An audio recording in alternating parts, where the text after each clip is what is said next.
on blast. And we are live. This is the Wrap It Up on Blast Raps postgame show. My name is Sheldon Alexander. Thank you for joining me once again, Raptors fans, right after a big win by the Toronto Raptors. I mean, I might dare to say maybe their most impressive win of the season. I don't know. Let me know what you guys think. Raptors were down by as many as 17 points in that game, but battled back to win 122-114 in Memphis. And again, if you follow this podcast, I told you the other night, don't sleep on Memphis. Memphis is a legit team, and they showed it tonight. The Raptors had to gut out this victory. Great win for the Toronto Raptors on the road to improve to 18-4. They've also won their 6th game in a row. Raptors fans, let me know how you feel. You can join in on the conversation on Instagram at Sheldon Alexander. Ask some questions. Hello, Instagram. I'm waving to you right now. Ask some questions there. Give me your comments. Who you think was the MVP of the game? Who stood out to you the most? Let me know what you think. I'll read the comments on the show. Same thing goes for Twitter, where this podcast is live after each and every Toronto Raptors game at Shell Alexander. Yes, this is the Wrap It Up Ball on Blast Raps postgame show. Let me know what you guys think. That was an amazing game. I'm very impressed by this game. And I'll say this, going into this game against the Grizzlies, I knew the Grizzlies were legit, and I knew that it would be tough because it was a contrast of styles, right? The weird thing was, the Grizzlies got out to a big lead, almost playing the Raptors style. The Raptors weren't really playing defense in the first half at all. It was so weird because the game started with an 8-0 run from the Raptors. Memphis quickly called timeout, and then boom, things switched. Memphis just took over. Memphis led at the end of one quarter, which was crazy. Both teams shooting over 60%, which made no sense, right? If you think about two teams that ranked in the top 7 defensively in the NBA, and both teams get out to over 30 points in the first quarter. Both were shooting over 60%. Like, it was a crazy game to start. But the thing was, the Raptors' offense was looking good, right? They had ball movement. The bench came in and gave them some good minutes. CJ hit a couple threes. Even JV hit a 3. Things were going well for the Raps. But Memphis just kept coming over and over again. They couldn't be stopped. The Raptors' defense just wasn't there. You go back and you think Memphis, they had 11 points off turnovers in the second quarter alone. So it was almost like the Raptors were beating themselves, I guess you could say, right? They didn't get off to a good start at all. Shelvin Mack came off the bench, and he was killing Kyle Lowry for a little spurt there. But the thing with Kyle Lowry, if you pay attention and you watch what's going on, Kyle Lowry is very good at pacing himself during the games, right? He's not going to expend so much energy early on in the game because he knows when it's closing time, that's when this team needs Kyle Lowry the most, right? So early on, second quarter, Kyle Lowry's kind of still feeling out the game defensively. But I'm going to give a lot of credit to Nick Nurse because the way that the first half ended, and it ended on a crazy Grizzlies run where they ended up leading 71-59 at halftime. Raptors gave up 39 points in the second quarter. Even into the start of the third, the Raptors were still down 15 and could not get stops. But then things started to change. I'm going to give Nick Nurse a lot of credit here because there are a lot of things that he did differently. And one of the things, if you go back to early on in this season of the Wrap It Up podcast, right? A lot of the guys, whether it was Q, whether it was Mikey, whether it was Ola, what they talked about that they liked so much about Nick Nurse was that Nick Nurse is making moves and he's not being reactive, he's being proactive. First thing I'll give you on that is to start the game, you might have thought this was a JV start, right? It would make more sense for this, the way that the matchups have been going so far to start the season. You would think this might have been a JV game. No, he starts Surge. Why? Because the Raps wanted to dictate the pace. They wanted to get up and down and get Memphis going. And you know what the weird thing is that we might not have realized right away while it was happening in the first half? While Memphis was playing up and down and running up and down with the Raptors, they don't have the depth of the Raptors. So they can't sustain that for the entire game. So Mike Connolly and Marc Gasol, who have to carry a lot of the load for the Grizzlies, Gasol played 39 minutes in that game. You could see him not knocking down shots at the end of the game. Early on, and for the majority of the game, he's hitting threes like it's nothing. When you're a little bit tired, your legs aren't as under you as much, and you start missing shots. And we saw that from Mike Conley late as well. Mike Conley, you look at it and you thought he had a great game, but then he finishes, he only shot 7 of 19 for 20 points. Again, no legs at the end of the game, and that's what happens. You miss shots. On the flip side, though, look at the Toronto Raptors and their depth. This game might be like, we see it every night, right? The Raptors' depth and what that means to how they're able to succeed in the NBA. But tonight was a great example because when they come back in the third quarter, when they start to make the run, it's the starters, right? These guys D'd up, Kawhi, Kyle, Danny Green, Siakam. These guys D'd up.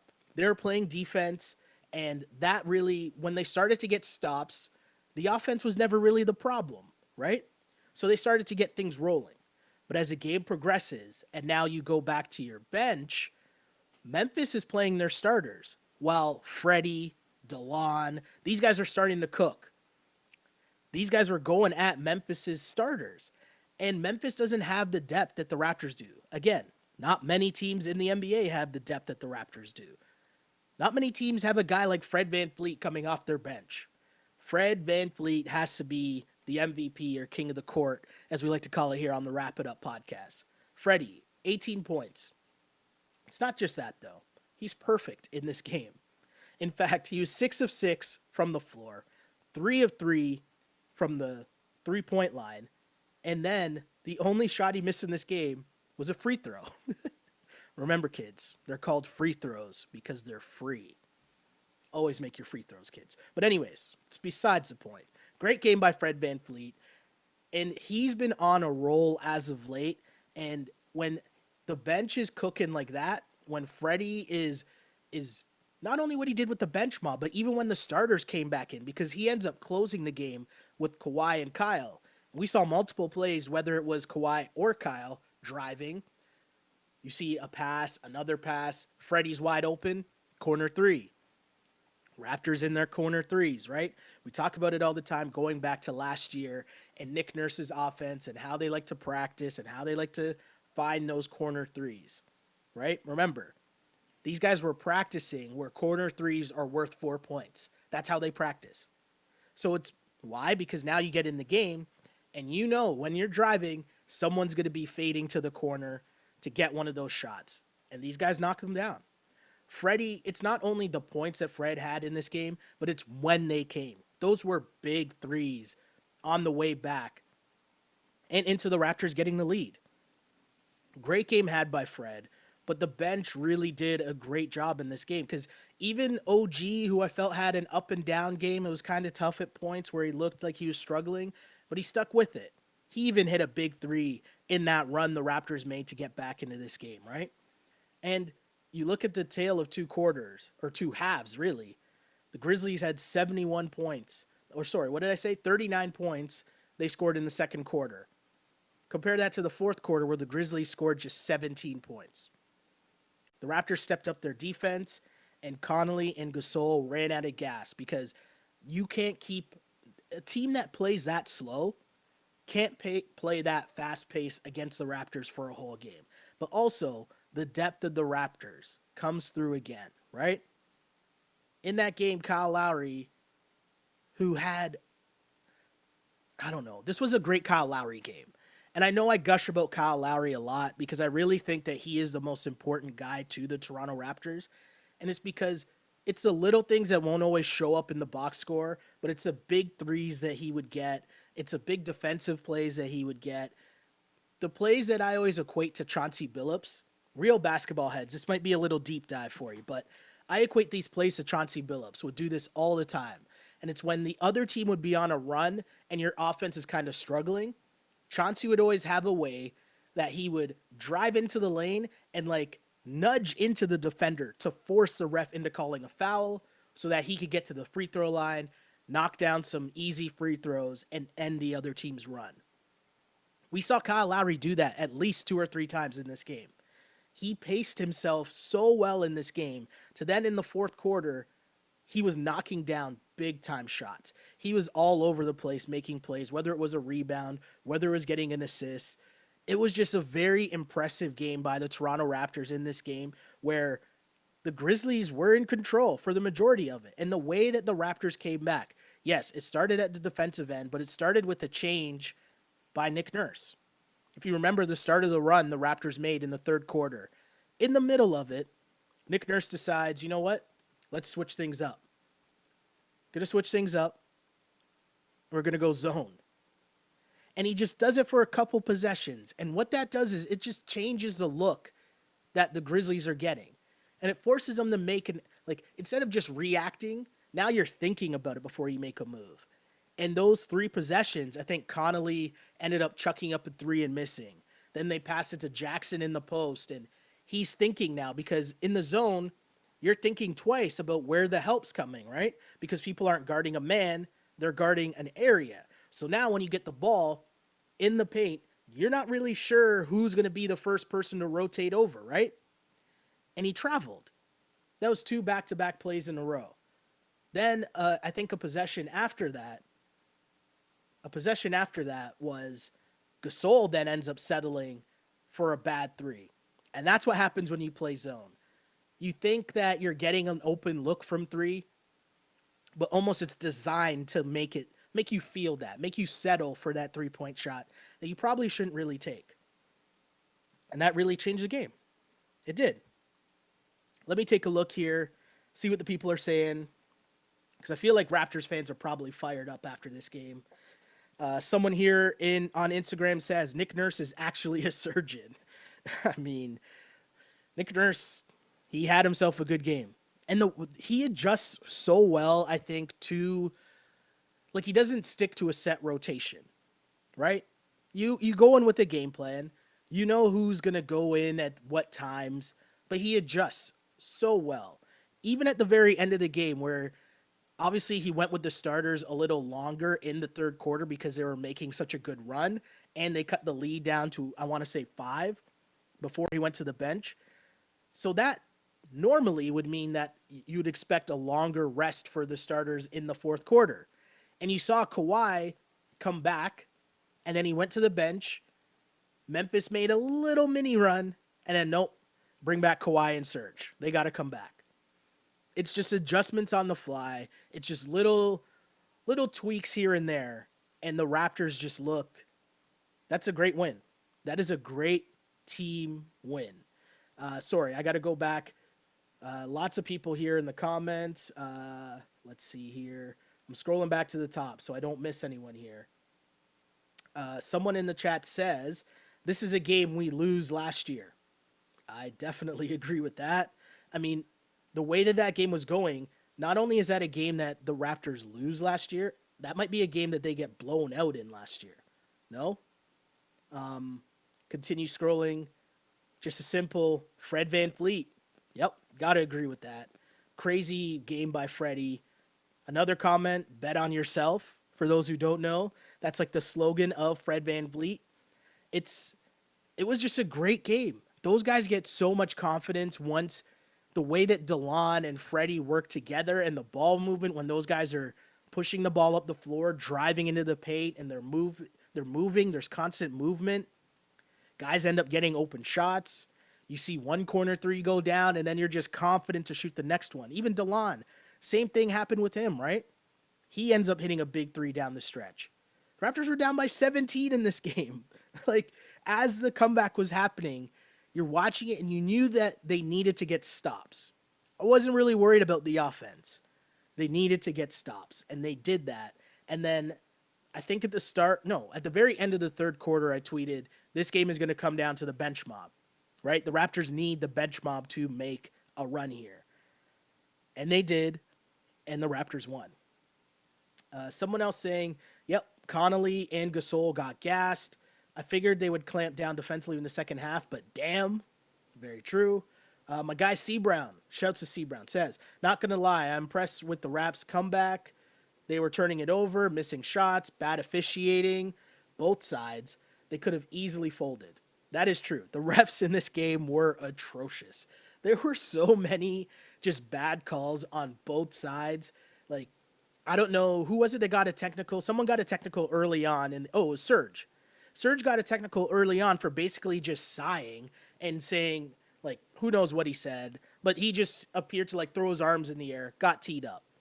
Then later on, and they told you on the broadcast that they could hear slow mo Kyle Anderson cussing out the ref.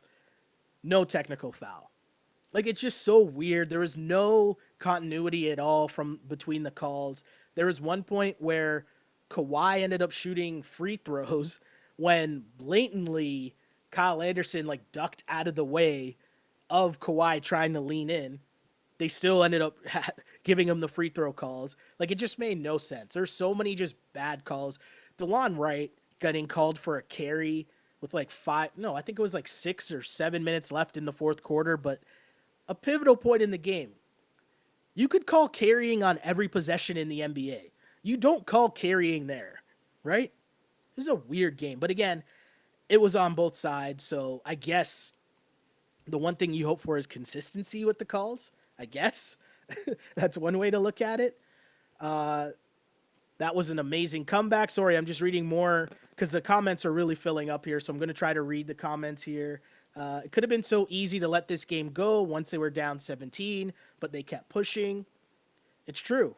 And just the way that that team plays, the way that the Raptors play, how deep they are. When the bench mob comes in, it's just an extra squad to just like go. Can't be stopped. Switching over, and there's more comments as I switch over to Periscope, which is Twitter, at Shell Alexander. And here we have someone that says, a tweeter writes in, Freddie stays ready. He definitely does. Mike Connolly kind of gave us the game at the end there. Connolly got gas at the end. That's why it pays to be deep. So true. Mike Connolly was getting into the lane however he wanted to in the first half. And I'm not saying the Raptors rope-a-dope them. I'm not saying that. I'm not saying it was a strategy to tire them out. Definitely not going to give the Raps and Nick Nurse that much credit. But that's essentially what happened in this game. The Grizzlies came out running in this game, running and gunning in this game. But if you're not used to playing that style, and your starters have to play that many minutes, where they don't get to chill on defense, right? You're Mike Connolly, you're going from guarding Kyle Lowry to guarding Freddie, who was perfect from the floor. And the style of play, again, you got to play defense. That's why it's so important for the Toronto Raptors that if you're going to play this up and down, fast-paced offense, you have to be deep. It doesn't work if you're not a deep team. It just doesn't. And the Grizzlies found that out tonight. Let's see. It will allow his dribble drive to work and actually allow the dish actually work. I think that's in reference to Connolly. But yeah, someone else says gush away. Yeah, I mean, how can we not be gushing after that win? That was a crazy, crazy win by the Toronto Raptors. So many good things that I saw in that game, that we all watched in that game.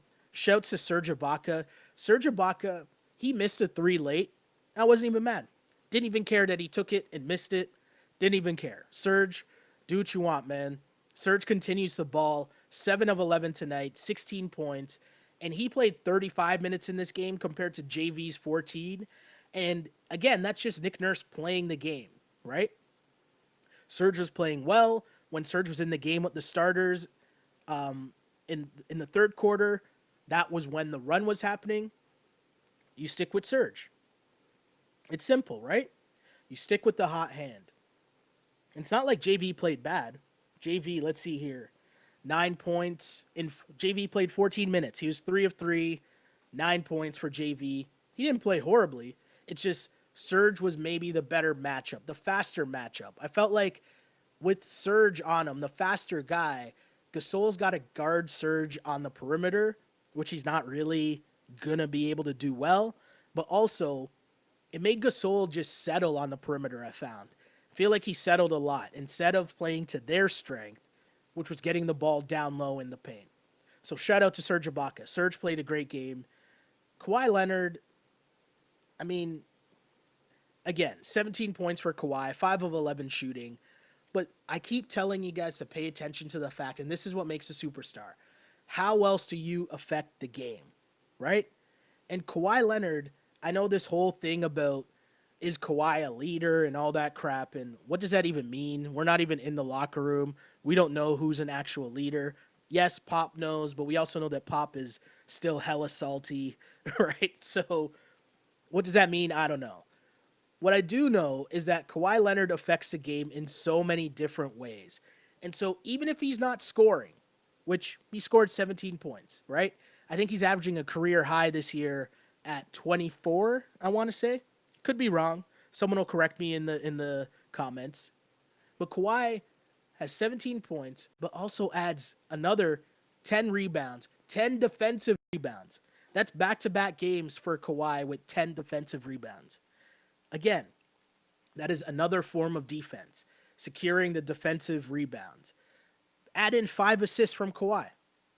Like, it's crazy, this team, the way that these guys play, the way that they can affect the games in so many different ways. And this was a balanced attack. Kyle Lowry was the leading scorer with 24 points. But what about Danny Green? Him and Danny Green shooting the three, they were incredible in this game, right?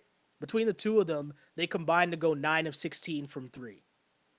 When you're shooting that well, that's like you're not going to lose many games when your starting backcourt is doing that from behind the 3-point line and playing pretty solid defense. Danny Green went 4 of 8 from 3. Kyle Lowry went 5 of 8 from 3. You're getting that production from your backcourt. It's tough to maintain. But again, the reason why I feel like they're able to do that at both ends of the floor is because of what you get from DeLon and Freddie. Kyle seems so much more confident when Freddie is playing and playing well. It just allows him to cheat rest in different ways. He doesn't have to bring up the ball when he's on the floor. Obviously, if Freddie's going well, that means extended minutes for Freddie, and Kyle gets to rest a little more. But this was just a Kyle Lowry game. And again, it's deeper than the box score. I don't even think the 24 points and 6 assists that Kyle got, I don't think that does justice for what he did in this game. It's an attitude. I know this is a phrase or something that gets tossed out way too much, but the swag that Kyle plays, when he knocks down that three in front of the bench and turns to them and lets them know about it, you know, that's real. That's a thing. My guy C. Brown says, love this team, including Serge. I'm telling you, I went the complete opposite way on Serge Ibaka this year. This was the first time that I've seen Serge Ibaka step into a three that I would normally be like, no, Serge, don't shoot that. He missed it. I didn't even care. Just like, it's all right, Serge. You've earned the right to take those shots. This Raptors team, another thing I didn't really understand about the narrative heading into this game, though, I'm going to switch gears a little bit here. All the talk about the Raptors' schedule and who they've played so far this year, right? And everyone's talking about, oh, well, they had an easy schedule so far. Guys, they lost 4 games this season. And of those 4 games that they lost to Milwaukee on the second night of a back-to-back without Kawhi Leonard, right? They lost to the Pelicans, where Drew Holiday and some guy most of you don't even know, Etuan Moore, shot the lights out and just... it was a crazy performance. Then you go to losing at the buzzer to Detroit, where the Raptors could have won that game, right? They lose at the buzzer. Then they lose in overtime to Boston. Another game they could have won. So is it really that far-fetched that this Raptors team could have been, what, heading into this game 21-0? It's not that far-fetched. So, like, all this talk about the schedule that they played, you only play who's in front of you. And on top of that, they beat Boston, right? First game of the year. They beat the Lakers. That's also a pretty good team. Like, it's not like they've played just all, like, you know, the Phoenix Suns and, like, the Brooklyn Nets. And it hasn't just all been against Atlanta. They took care of those teams, yes. But, I mean, hey, this is a big win. A massive win. And you know why this is also a big win? Sorry, before I get to my next point, I'll just read this comment here as it pops up. let's keep in mind our strength of schedule has not been great thus far, especially when you compare it to Milwaukee's strength of schedule. Listen, all these things even up, right? And that's cool. It's fine. It's okay. You play who's in front of you. At the end of the day, you look at your schedule, and that's all you can do. The Raptors played, Utah's supposed to be a great team, right? They took care of them. The T-Wolves with Jimmy Butler, I don't care what anybody says, that's still a good team. The Wizards are supposed to be good. They beat them twice. Utah Jazz, supposed to be a good team. The Raptors beat them in Utah. The Lakers have LeBron James. They beat them. Like, I don't know. All you can do is play who's in front of you. But the reason why this game tonight in Memphis, you quiet some of that schedule talk, but you get this game before you play Golden State on Thursday. And that, folks, is a big game. That is what I like to call the show me games, right? Because you have different regular season games, but then you have the next level where you know your guys are getting up for, right? I hope Steph Curry plays. I want to see the Raps and Warriors go at it. I hope Steph and Draymond play. The crowd will be rocking. You know Drake's going to be courtside talking smack. Like, I just want to see this. I want to see that game. I just want to see it. There's Kawhi. He's obviously going to play because it's not the second night of a back-to-back. It's a great show me game. And again, if the Raptors lose, they lose, whatever. But I'm more focused on how they're playing, right? And the process of this season. The wins and the record, great. That's cool. Of course you want to win games. But it's about the process. And when you see games like tonight and the fact that you're able to, when things aren't going your way early, you gut out a victory. You find a way to win on the road in a pretty tough place to play against a pretty difficult team to play against. And pay attention to that. Memphis, they're pressing. There's a lot of pressure. They're forcing turnovers. They're trapping at certain points. They're super physical. The drives to the basket, like Marc Gasol is a former defensive player of the year, right? Like, that's a tough team to play against. And it's a tough team to play. Like, defensive teams like Memphis are hard to come back against because they play defense, right? The Raptors just said, no problem. We got this. I don't know, man. I don't know. I feel like the schedule talk was just people trying to, find something to talk about to poke at what's going on with this start. As someone points out, don't sleep on Orlando either. They swept LeBron's Lakers, which is true. Orlando's better than people thought, right? All I'm saying is I think that whole narrative about the schedule, while it was true, I think it was they came in with the fourth easiest schedule in the NBA. I think that was the stat I saw from Michael Grange earlier today. Cool. Take that for what it's worth. But whatever, man. Just play the games. It's about the process. They're still working their way through. Kawhi's still getting integrated. Kawhi still has to figure out. This was the thing, too, where you notice how much Kawhi still has to figure out, right? Because early in the game, they were blitzing him. When he was coming off screens, they were double teaming him, and he wasn't sure where to pass it to. And what's going to happen with more time, with more experience, is as soon as that double team comes, he's going to know where everyone else is going to go, right? And it's going to just be, okay, pressure's coming from this way. This is where I'm making the pass. It's going to be so much easier as the time goes along and Kawhi gets used to his teammates. And we're not even there yet.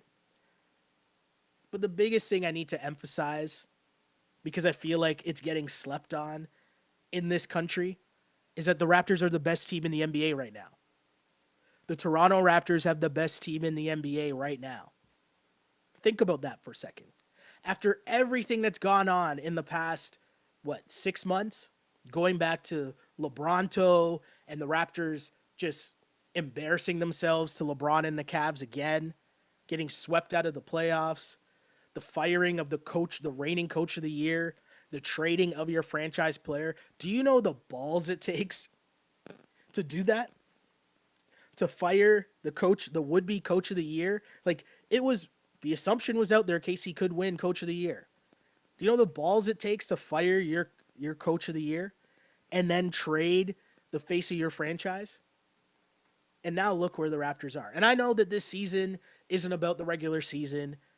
I know it's about the playoffs. Trust me, I get it. I understand all that. But listen, Raptors fans, you don't get to just brush over a regular season where you can say you're the best team in the league. You don't get to brush over that. Your resume doesn't allow you to brush over and just be like, we're in first place in the league, not a big deal. I watched too many Raptor games with Jose Calderon being the starting point guard. Too many Raptor games of Andrea Bargnani. Too many Raptor games of Jamario Moon being like, maybe he's the piece that can fill in on the wing and be our wing defender.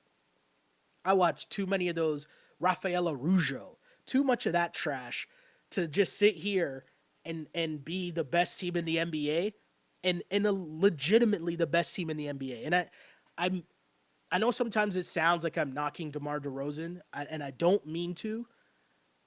At best, maybe it's like maybe at worst, it comes off as like backhanded compliments towards DeMar DeRozan, and I don't mean it to come off like that. But when you look at this Raptors team, it's not hyperbole when you're saying they could make it to the NBA Finals, right? You watch the flashes from Kawhi Leonard. You watch the flashes of an engaged Kyle Lowry, the changes that Nick Nurse has made within the offense. He's been able to show adjustments so far. The way that they're playing, it's just a different team. And I just remind you, think about where you've come from, Raptors fans, and think about where you are now. And enjoy it.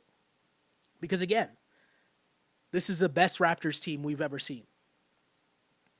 And I don't sound crazy for saying that. So my message, enjoy it. As I go back to the chats, it says, it feels great. Seriously, North over everything. Another comment here says, in Masai we trust. Also from Instagram, someone says they also remember Jarrett Jack. And I don't mean to I am throwing shots. I can say that I don't mean to throw shots, but I'm definitely throwing shots, right? I apologize. It's not what I'm intending to do. I'm just trying to say we can't just, brush over being the best team in the league while you have potentially a top 5 player in the league and the depth that this team has had.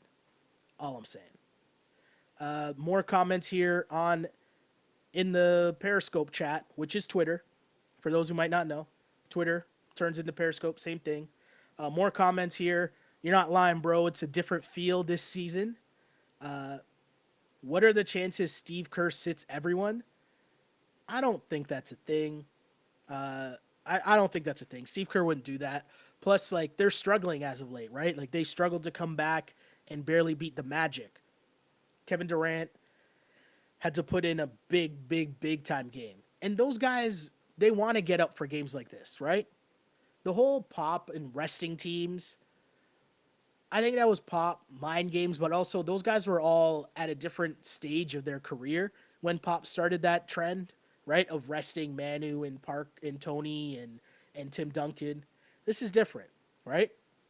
I think Steph's going to play. I think Steph wants to play. I think the Warriors want that smoke, right? You got to remember, the regular season of the Warriors, there are very few games that actually matter to them. In Toronto is one of those, especially when you bring up the fact that Klay Thompson is talking about how it could be a finals preview. The players want that smoke. They want to play that game. So I'm excited. I can't wait. I'm super excited for that game. Can't wait. More comments. Grievous Vasquez. I will not allow Grievous Vasquez slander because I remember Grievous Vasquez. I enjoyed Grievous Vasquez's time in Toronto. I'll never forget that 3 he hit to send game 1 against the Wizards, was it? Yeah.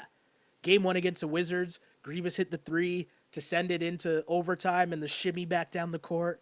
I'll never forget that. I was at that game screaming my ass off. I think that was the first time when I wasn't actually covering the team by then, obviously. I think I was 2 years removed from covering the team. 2 or 3 years, actually. It's been a while. But either way, no Grievous Vasquez slander. I will not slander Grievous. Let's see what else we got here. The Raptors have been relevant since my 6-year-old son has been alive. I mean, that is pretty crazy, right? There are little kids that just know the Raptors as being good. Isn't that crazy? A 6-year-old kid would just think the Toronto Raptors are great. They're just always this good.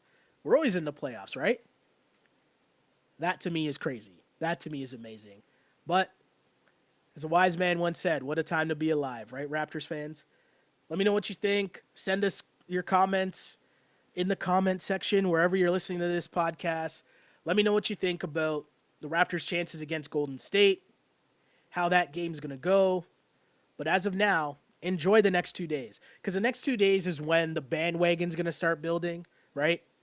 All of the entities that should be talking about the best team in the NBA that is in their city, they'll all start piling on and being like, oh yeah, the Raptors are good. As if we're going to act surprised as if this is a thing when they got one of the best players in the league. They added more depth. I don't know.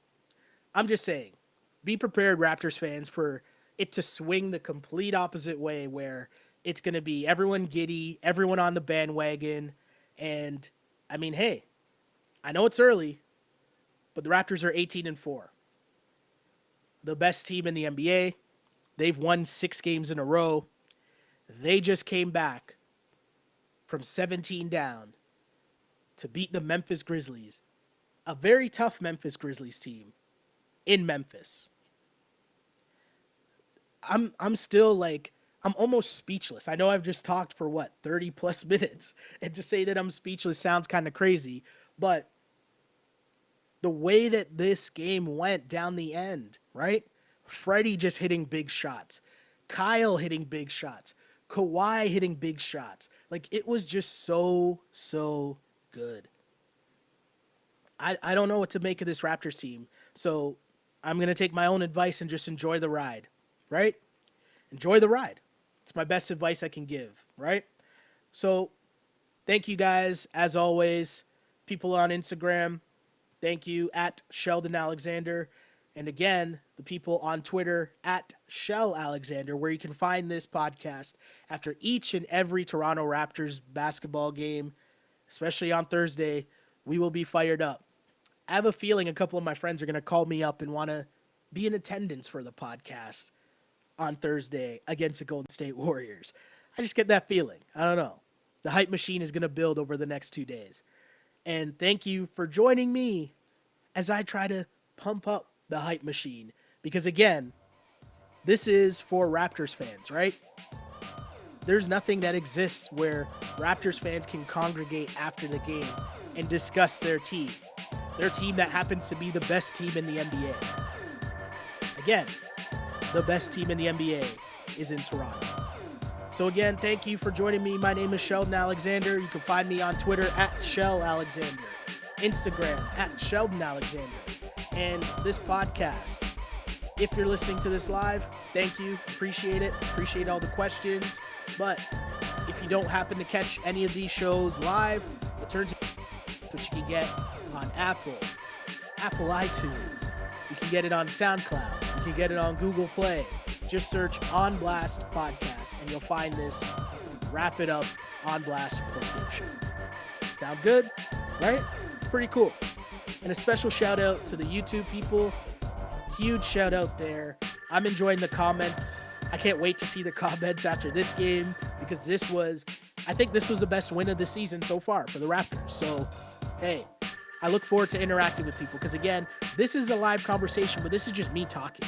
That's not what I want from this. I want to hear from you. I want to hear from people, and I want to read your comments and let you guys in on the conversation, because this is a conversation. Again, the best team in the league. So thanks again for joining me. And as I close each and every Raps podcast, I used to pray for times like this to rhyme like this. This is Wrap It Up On Blast Raps postgame show. As always, unpolished and unapologetic. Until next time, see ya. On blast.